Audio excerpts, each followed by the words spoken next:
আমি কিন্তু মিথ্যা কথা পছন্দ করি না, আমি কিন্তু সব প্রমাণ সহকারে মানুষে ধরি। কাজে গেছিলি না কই গেছিলি সেটা কিন্তু আমি ভালো করেই জানি। কই গেছিলাম আমি? কাজের দিন কাজে গেছি, কাজ করে আইছি। কাজের দিন কাজে গেছস, আমি কাজের ওই জায়গায় ফোন দিছি, আমি ফোনটা জিগাইছি যে আজকে কাজ বন্ধ, তারপরেও তুই কাজে গেছস। তুই কোন কাজে গেছস আমারে ক।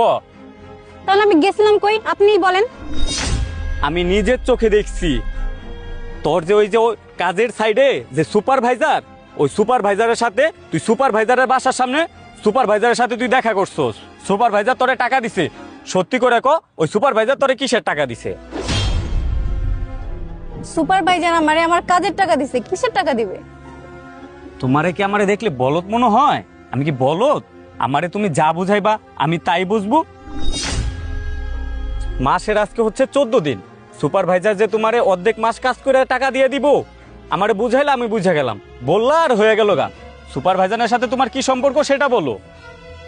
তুমি তো স্বামী হইছো আউসে, বউ যে সারা রাত পায়ের ব্যথায় ঘুমাইতে পারে নাই, তোমার একটাবার কি খেয়াল আছে? আমার পায়ে ব্যথা দেখে আমি সুপারভাইজারকে বুঝাইয়া বলছি আমার ব্যাপারটা, যে ভাইয়া আমার সমস্যা, আমাকে যে কদিন কাজ করছে আমার টাকাটা আমাকে দিয়ে দিন। আজকে তো বন্ধর দিন, অফিস তো খোলা নাই, এই জন্য আমি ওনার বাড়ির নিচে গেছি টাকাটা আনতে। তুমি তো একে স্বামী হইয়া কাজ কাম করো না, আমি বাইরে গিয়া কাজ কাম করি, তার উপরে তোমার এত সন্দেহ। তোমার পায়ের সমস্যা তুমি আমার আগে বলবা না, আমি ওষুধ কিনে আনতাম। নিজের তো কাজ করার মুরদ নাই, বউরে দিয়া কাজ করাও, আবার বড় বড় কথা কও না। এত সন্দেহ তোমার, যদি বউরে সন্দেহ করতে না হয় তাইলে নিজের রাস্তায় নাইমা কাজ করো আর বউরে ঘরে রাখো। হ্যাঁ, কি বইলা গেল এডি? ওর কথাই তো যুক্তি আছে। আমি বউরে দিয়া বাইরে কাজ করামু, আবার আমি সন্দেহ করবো, ভুল তো আমারই।